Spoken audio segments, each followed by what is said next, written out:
துலாம் ராசி ஒரு நபரை வந்து சரியாக இட போட தெரிஞ்சவங்க யாருன்னா துளாராசிக்காரங்க தான். இவங்ககிட்ட இது பேசினா நடக்கும், இவங்ககிட்ட இது பேசினா நடக்காது. கரெக்டாக கெஸ் பண்ணக்கூடியவங்க யாருன்னா துளாராசிக்காரங்க. ஸோ துளாராசியை பொறுத்த வரைக்கும் கடந்த காலகட்டங்களே அவங்க லைஃப்பில் சில மாற்றங்கள் எல்லாம் உண்டாயிடுச்சுன்னு தான் சொல்லணும். ஸோ நிறைய விஷயங்கள் எல்லாம் ஒரு டேர்னிங்கில் வந்திருக்குன்னு தான் சொல்லணும். ஆனால் அதை சரியான முறையில் தக்க வச்சுக்கிறதும் பயன்படுத்திக்கிறதும் அவங்கக்கிட்ட தான் இருக்குது. ஸோ நிறைய கடனில் போய் மாட்டிக்கிட்டே இருந்த துளாராசிக்காரங்களுக்கு எல்லாமே கடன் சுமைகள்லேருந்தே வெளியேறுவதற்கான கால சூழ்நிலைகள் உண்டாகும். அதை வந்து சரியான முறையில் பயன்படுத்திக்கிட்டால் மட்டும்தான் அவங்களால ஒரு மிகச்சிறந்த பலன்களை அனுபவிக்க முடியும்.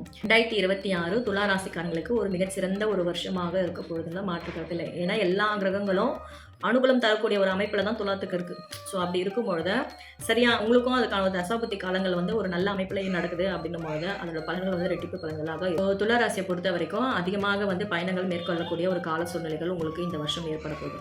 ஸோ உள்ளூர்லேயே ட்ராவல் பண்ணிட்டு இருந்த நிறைய துளாராசிக்காரர்கள்லாம் வெளியூருக்கு ட்ராவல் பண்ணக்கூடிய ஒரு கால சூழ்நிலைகள் உங்களுக்கு உண்டாகும். ஸோ ட்ராவல் பண்ணும்பொழுது கொஞ்சம் எச்சரிக்கையாக ட்ராவல் பண்ணுறது நல்லது. ஸோ உங்களுக்கு இந்த வருஷம் வந்து எந்த கிரகங்களும் மேஜராக வந்து தோஷம் தரக்கூடிய ஒரு அமைப்பில் இல்லை. அதை வந்து நீங்கள் நல்லா நம்பலாம். ஸோ அதனால் வந்து நீங்கள் எடுக்கக்கூடிய முயற்சிகள் உங்களுடைய தசாபுத்தி அமைப்புகள் எல்லாம் ஒரு நல்ல அனுகூலமான ஒரு அமைப்பில் இருக்குன்ற போது தொழில் சார்ந்த விஷயத்தில் நீங்கள் முயற்சி எடுக்கலாம். மேற்கொண்டு படிக்கலாமான்னு ஒரு அனலைஸில் இருக்கீங்கன்னா உங்களோட தசாபுத்தி சப்போர்ட்டிங்கில் இருந்தாலும் தாராளமாக நீங்கள் முயற்சி பண்ணலாம். வாழ்க்கை துணை, லைஃப் பார்ட்னர், கல்யாணம் இதெல்லாம் வந்து தடைப்பட்டுக்கிட்டே இருக்குன்னு சொல்லக்கூடிய துளாராசிக்காரங்களுக்கும் இந்த வருடம் ஒரு லைஃப் பார்ட்னர் வந்து உங்களுக்கு செட் ஆகக்கூடிய ஒரு காலகட்டமாக தான் இருக்க போகுது. ஸோ அதில் மாற்றமே கிடையாது. ஓவரால் வந்து எல்லா கிரகங்களும் வந்து துளாராசிக்காரங்க 2026 ஓரளவுக்கு வந்து மேஜராக வந்து உங்களுக்கு சப்போர்ட்டிங்கில் தான் இருக்கிறதுனால நிறைய நல்ல விஷயங்களை இந்த 2026 வருடம் ஜனவரிலேருந்தே நீங்கள் வந்து எதிர்பார்க்கலாம். இந்த வருடம் உங்களுக்கான ஒரு வருடமாக இருக்க போகுது. வாழ்த்துக்கள். ஸோ நீங்கள் வழிபாடு செய்ய வேண்டிய தெய்வம் வந்து ஸ்ரீரங்க ரங்கநாத பெருமாள்.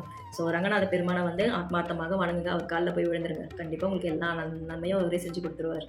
ஸோ துளாராசியை பொறுத்த வரைக்கும் ஒரு நல்ல ஏற்றமான ஒரு வருஷமாக வந்து 2026 வந்து விளங்க போகுது.